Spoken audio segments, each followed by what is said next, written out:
Hello friends, welcome back to our YouTube channel Vidya Mahasagar. हम पढ़ रहे थे इंट्रोडक्शन टू ट्रिग्नोमेट्री यानी कि त्रिकोणमिति का परिचय। हमने अभी तक पढ़ा था कि साइन थीटा क्या होता है, cos theta, tan theta, cosec theta, sec theta और कॉट थीटा क्या होता है। हमने इन सभी चीजों के बारे में पढ़ा था। उसके बाद हमने इनके बीच में रिलेशन किए कि साइन और कॉस के बीच, साइन कोसेक के बीच में क्या रिलेशन होता है, सेक और कॉस के बीच में क्या रिलेशन होता है, टेन और कॉट के बीच में क्या रिलेशन होता है।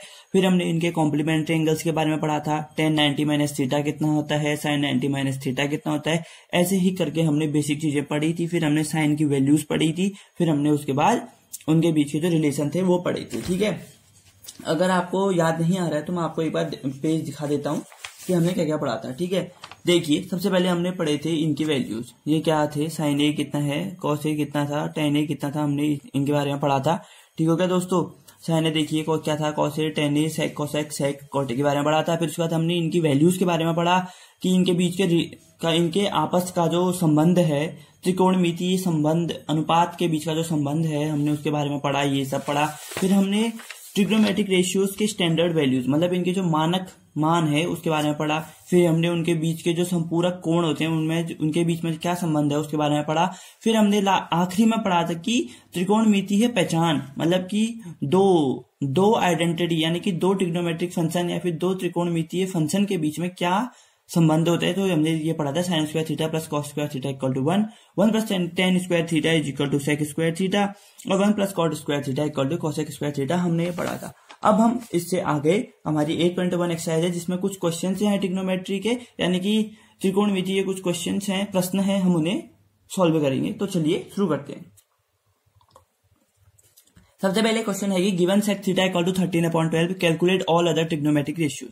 सबसे पहले हमको पता है सेक थीटा क्या होता है। सेक थीटा बोले तो सेक, ये देखिए यहां पर क्या होता है, हाइपोटीनियस अपॉन बेस यानी कि कर्ण अपॉन आधार।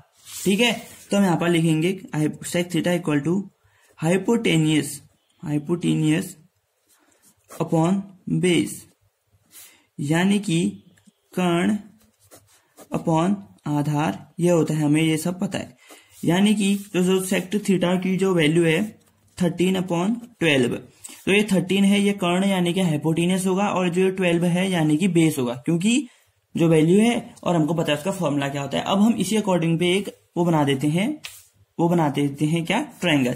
अब मैं यहाँ पर एक रफ ट्रायंगल बनाता हूं। ये हमारा ये ट्रायंगल है। ठीक हो गया, ये हो गया ABC और ये 90 डिग्री है, ये 90 डिग्री बी पे, और हमने मान लिया कि यहाँ पर एंगल थीटा था। ठीक है, अब सेक थीटा यहाँ पर है, हाइपोटेनियस कितना होगा 13, हाइपोटेनियस ये होती है सबसे लंबी भुजा यानी कि कर्ण यानी कि हाइपोटेनियस होती है वो। फिर आधार है, मतलब जिसपे वो टिका होता है डायग्राम हमारा, उसे कहते हैं हम आधार। तो वो BC है और इसकी है 12। तो अब हम AB कैसे निकालेंगे। फिर हमें पता है वो क्या होता है, पाइथागोरस थ्योरम क्या होती है। तो हम यहाँ पर लिखेंगे यूजिंग पाइथागोरस थ्योरम, या फिर पाइथागोरस का परिमेय यूज करके हम यहाँ से जो ये AB का मान है वो निकाल लेंगे। ठीक है, पाइथागोरस थ्योरम या फिर प्रमेय कहते हैं इसको हिंदी में। तो हम यहाँ पर लिख देंगे AC का square is equal to BC का स्क्वायर प्लस AB का स्क्वायर।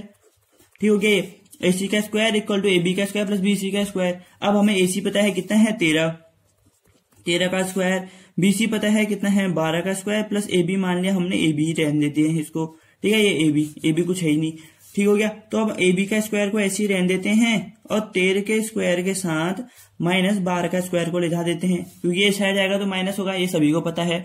ठीक हो गया, 13 का स्क्वायर होता है 169 माइनस 12 का स्क्वायर होता है 144 यानी कि 144। जब हम आपस में माइनस करेंगे तो आएगा 25, यानी कि AB इज इक्वल टू √25, और √25 कितना होता है 5 × 5, यानी कि हमारी AB की जो वैल्यू आ गई वो आ गई 5। देखिए कितने सरल तरीके से हमारा आ गया। ठीक है, बस आपको थोड़ा सा ध्यान देना पड़ेगा, बाकी आपके जो क्वेश्चंस हैं वो आपको आ जाएंगे बिल्कुल सिंपल तरीके से। ठीक हो गया, अब हम इसको आगे सॉल्व करते हैं। अब हमें क्वेश्चन में पूछा गया है कि अगर सेक की वैल्यू इतनी है तो बाकी हमें ट्रिग्नोमेट्रिक रेशियोज निकालने, मतलब बाकी जो त्रिकोणमितीय अनुपात है हमें वो निकालने हैं। तो अब हमारे सब चीज आ गए हैं, हमारे पास कर्ण है, आधार है और लंब है, तो हम सभी चीज निकाल लेंगे। तो हम इसको निकालते हैं। चलिए, सबसे पहले हम निकालेंगे साइन थीटा। अब हमें पता है साइन थीटा कितना होता है। साइन थीटा होता है हमारा परपेंडिकुलर यानी कि लंबवत वाली साइड, लंबवत अपॉन हाइपोटीनियस यानी कि कर्ण। ठीक हो गया। तो हमको पता है लंब कितना है 5 और कर्ण कितना है 13। तो साइन की जो वैल्यू आ गई, साइन थीटा की वैल्यू आ गई हमारी, वो आ गई 5/13। ठीक है। वैसे ही हम कॉस थीटा के निकालेंगे। ठीक हो गया। कॉस थीटा कितना होता है हमारा एडजेसेंट यानी कि बेस यानी कि आधार बटे हाइपोटीनियस। ये सभी जानते हैं, हाइपोटीनियस यानी कि कर्ण होता है, हम ये भी जानते हैं। ठीक हो गया। तो ये हो जाएगा आधार कितना है हमारा 12 है और हाइपोटीनियस यानी कि कर्ण कितना है 13। ठीक हो गया दोस्तों। अब मैं अगर आपको बताऊं तो जो कॉस थीटा होता है ना, हमने पढ़ा था cos theta equal to 1/sec theta होता है। ये मैं आपको दिखाता हूँ, ये देखिए हमने पढ़ा था कॉस थीटा हमारा 1/sec थीटा होता है। जब हमारा cos थीटा 1/sec थीटा होता है तो हम सीधे रख सकते हैं sec थीटा की वैल्यू हमको पता है क्वेश्चन से कितनी है। ये देखो sec थीटा कितना है 13/12। तो 1/13/12 होगा। तो ये 1 जब ऊपर आएगा तो 12/13 यानी कि 12/13। ये भी हो सकता है, या तो आप इस तरीके से कीजिए या फिर ऐसे कीजिए, दोनों सही होगा। बस मैंने आपको बता दिए 2 तरीके की कैसे निकाल सकते हैं। ठीक है। फिर हमको साइन पर थीटा पता है, cos थीटा पता है, तो हम tan थीटा निकाल लेते हैं सिंपल तरीके से। tan थीटा पता है हमको कितना होता है परपेंडिकुलर अपॉन बेस। ठीक हो गया। यानी कि लंब बटे आधार, ये हमें पता है। तो परपेंडिकुलर कितना है हमारा, हमने डायग्राम में देखिए 5 है, यानी लंब 5 है हमारा और आधार हमारा 12 है। ये 5/12। तो हमारा एक आंसर हो जाएगा 5/12। अब हमें tan थीटा के बाद निकालना पड़ेगा cosec थीटा यानी कि साइन थीटा का उल्टा। तो साइन थीटा हमारा था परपेंडिकुलर अपॉन हाइपोटीनियस, तो cosec थीटा आ जाएगा हाइपोटीनियस यानी कि कर्ण अपॉन लंब हो जाएगा। ठीक है। कर्ण अपॉन लंब यानी कि परपेंडिकुलर हो जाएगा हमारा। ठीक हो गया दोस्तों।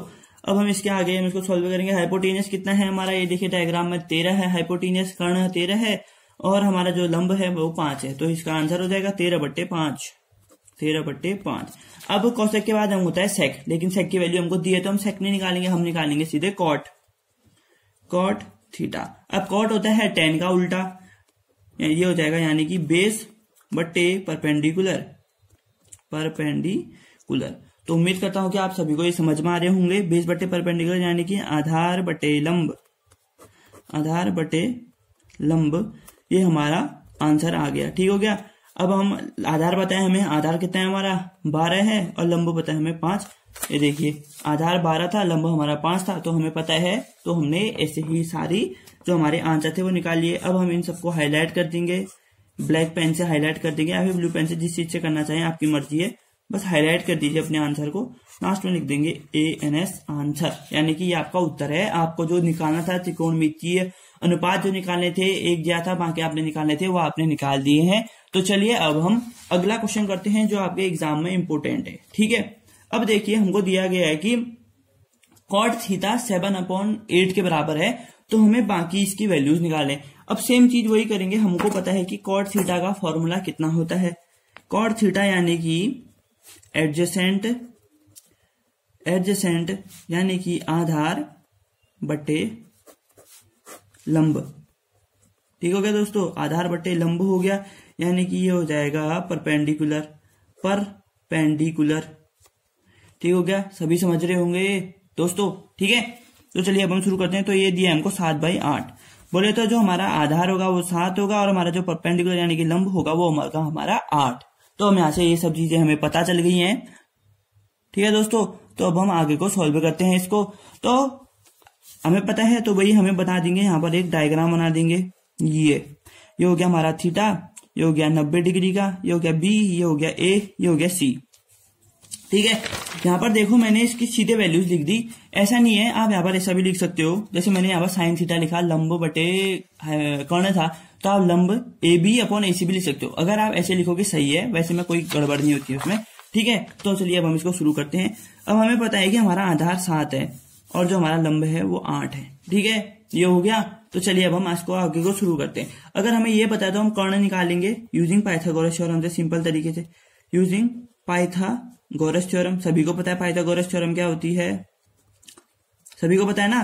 कर्ण का स्क्वायर बराबर आधार का स्क्वायर धन लंब का स्क्वायर, यानी कि हाइपोटेन्यूज का स्क्वायर इक्वल टू परपेंडिकुलर का स्क्वायर प्लस बेस का स्क्वायर। तो हम लिख लेंगे AC का स्क्वायर इक्वल टू AB का स्क्वायर प्लस BC का स्क्वायर। तो हमारा AC हमको निकालना है और AB कितना है हमारा 8 का स्क्वायर प्लस 7 का स्क्वायर। 8 का स्क्वायर होता है 64 64, 7 का स्क्वायर होता है 49 यानी कि 49। तो ये टोटल हो जाएगा 113 जब हम इनको जोड़ेंगे। तो AC इक्वल टू हो जाएगा √113। ये आ गई हमारी AC की वैल्यू, यानी कि हमारा जो कर्ण है उसकी वैल्यू आ गई हमको 113। अब हमें देखो ये पहला पॉइंट है, पहला पॉइंट लिखता हूं मैं। चलिए पहला पॉइंट मैंने लिखा यहां पर 1 plus sine theta 1 minus sine theta बटे 1 plus cos theta 1 minus cos theta. ठीक है, अब देखो यहां पर, ये देखो ये है क्वेश्चन हमारा। अब हमें देखो यहां पर एक छोटा सा फॉर्मूला लगता है, अगर आपको याद हो, मैंने आपको जब मैंने पॉलिनोमियल्स पढ़ाया था, अगर पॉलिनोमियल्स वाली किसी ने अभी तक वीडियो नहीं देखी है तो जाके पॉलिनोमियल्स वाली वीडियो देखिए, तभी आपको ये जो मैं यहाँ पर आइडेंटिटी यूज करने वाला हूं तभी आपको समझ में आएगी, अन्यथा आपको वो समझ में नहीं आएगी। ठीक है, यहाँ पर हम यूज करेंगे x plus Y multiply x minus Y, यानी कि x square minus Y square. जब हम x plus Y x minus Y को आपस में करते हैं तो वो जाता है x का स्क्वायर माइनस y का स्क्वायर। सेम चीज नीचे भी होगी, x का स्क्वायर माइनस y का स्क्वायर। ठीक है, यानी कि 1 minus sign square theta upon 1 minus cos square theta. ठीक हो गया दोस्तों। अब हम जैसे अभी पिछले क्वेश्चन में क्या है कि हम साइन थीटा इक्वल टू कितना कितना होता है, हम इतना लंबा नहीं करेंगे, अब हम सीधे करेंगे। अब हमें पता है 1 तो इतना ही रहेगा माइनस। अब साइन थीटा हमें पता है कितना होता है, साइन थीटा होता है लंब अपॉन कर्ण, यानी कि परपेंडिकुलर अपॉन क्या, हाइपोटेनियस। तो हमें पता है यहाँ पर लंब है 8, हाइपोटेनस है √113। तो जो साइन की वैल्यू हो जाएगी 8 बटे √113 का होल स्क्वायर। ठीक है, और कॉस का हो जाएगा 1 माइनस कॉस क्या होता है, आधार बटे लंब, आधार बटे कर्ण, तो 7 बटे √113 हो जाएगा। ठीक है, वो तो 7 बटे √113 का होल स्क्वायर, यानी कि 1 माइनस 8 का स्क्वायर होगा 64, 113 का 113 हो जाएगा, 1 माइनस 49 √113 का हो जाएगा 113। ठीक है, अब 113 माइनस 64 बटे 113 अपॉन 113 माइनस 49 बटे 113। ठीक हो गया। अब हमारा आएगा, इसका आंसर आया हमारा 113 माइनस 64 करेंगे तो 49 अपॉन 113 बचा, पूरे के अपॉन बचा 64 अपॉन 113। तो जब नीचे वाला ऊपर आएगा तो वह रेसिप्रोकल हो जाता है, ये हमेशा पता है। तो ये हो जाएगा ये, ना थोड़ा सा गलती हो गई, ये हो जाएगा ये, तो 113 से 113 कट जाएगा, तो 49 बटे 64 ये हमारी इसकी वैल्यू आ जाएगी। ठीक है, सभी को समझ में आया होगा। देखिए 49 बटे 64 इसकी वैल्यू आई। तो ये हमारा पहले पार्ट का जो हमारा आंसर था वो हमारा निकल गया। ये देखो हमको निकालना था 1 plus sine theta 1 minus sine theta upon, ये अपॉन था upon 1 plus cos theta 1 minus cos theta. अब हमने उसकी वैल्यू निकाल दी 49 बटे 64। अब हमें दूसरा निकालना है कॉट स्क्वायर थीटा कितना होगा। अब हमें निकालना है कॉट स्क्वायर थीटा कितना होगा। अब हमें यहाँ पर दिया है कि कॉट थीटा कितना है 7/8, मतलब कॉट स्क्वायर थीटा मतलब 7/8 का होल स्क्वायर। तो ये हो जाएगा कॉट थीटा का होल स्क्वायर यानी कि 7/8 का भी होल स्क्वायर, यानी कि हो जाएगा 49 बटे सॉरी ये थोड़ा सा नीचे हो गया। ये देखिए कॉट स्क्वायर थीटा यानी कि कॉट थीटा का होल स्क्वायर हो जाएगा बट्टे कॉट थीटा पता है हमको 7/8 होता है, 7/8 का होल स्क्वायर यानी कि 7 का स्क्वायर 49। ये देखिए 7 × 7 अपॉन 8 × 8, 8 × 8, तो 7 × 7 होता है 49, 8 × 8 होता है 64। तो जो हमारा आंसर था कॉट स्क्वायर थीटा वो यहाँ से आ गया। ठीक है दोस्तों, तो उम्मीद करता हूं कि मैंने आपको जो 2 क्वेश्चन कराए अभी तक के, जो एक्सरसाइज के 2 क्वेश्चन कराए हैं आपको समझ में आए होंगे।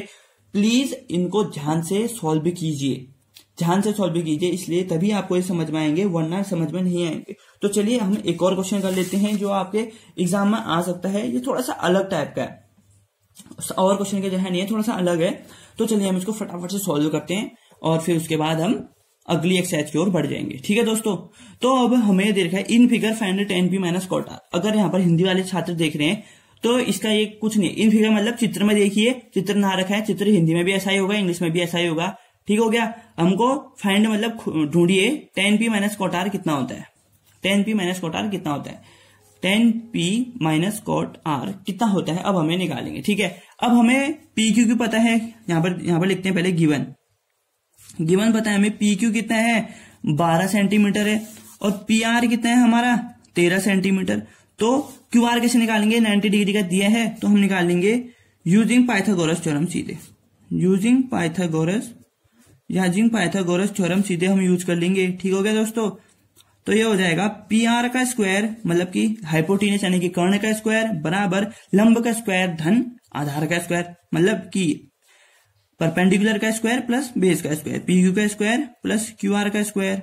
ठीक है, अब हमें अगर क्यू आर निकालना है तो क्यू आर को इस साइड ला गए, पी आर को वहीं पर रहने दिया जहां था, minus P R minus P Q को हम पी आर के साथ ले गए तो ये हो जाएगा। क्यू आर तो हमें निकालना है, पी आर पता है हमें कितना है 13 का स्क्वायर माइनस पी क्यू पता है हमें कितना है 12 का स्क्वायर, तो ये हो जाएगा 169 माइनस 144 यानी 144। 13 का स्क्वायर इतना होता है, 12 का स्क्वायर इतना होता है, तो क्यू आर का जो होल स्क्वायर हो जाएगा वो हो जाएगा √25। ठीक है, यानी कि ये हो गया 25। ठीक है, तो √5 गुणा 5। ठीक है, तो क्यू आर इक्वल टू 5। ठीक है, तो हमारा यहाँ से जो आधार था यानी कि बेस था हमारा वो कितना आ गया 5। तो बस अब सीधे से पहले हम tan p निकालेंगे, फिर हमारा cot r निकालेंगे, उसके बाद सीधे हमारा आंसर आ जाएगा। ठीक हो गया दोस्तों, मैं यहाँ पर फटाफट से रफ फिगर बना देता हूँ ताकि हमको पहचानने में आसानी हो। तो हमें निकालना है p ये है, 13 ये है, 5 ये है, q ये हो गया, r ये हो गया, ये हो गया 12। सब सेंटीमीटर में है, सेंटीमीटर लिखना मत भूलिएगा, ये भी सेंटीमीटर में है। तो हमें सबसे पहले निकालना है tan p। ठीक है, अब हमें पता है tan की वैल्यू क्या होती है, tan की वैल्यू होती है अपोजिट यानी कि लंब बटे आधार। ठीक है, लंब बटे आधार अपॉन एडजेसेंट। ठीक हो गया दोस्तों, ये हो गया लंब बटे आधार। अब tan p के अपोजिट देखो, tan p से अपोजिट क्या होगा, ये 5 होगा, 5 बटे एडजेसेंट बोले तो ये 12। ठीक हो गया, तो हमारे tan p की वैल्यू आ गई इतनी। और वैसे ही हम निकालेंगे cot r निकालेंगे, तो cot r कितना होता है हमें पता है, tan का उल्टा सीधे, तो हो जाएगा वो एडजेसेंट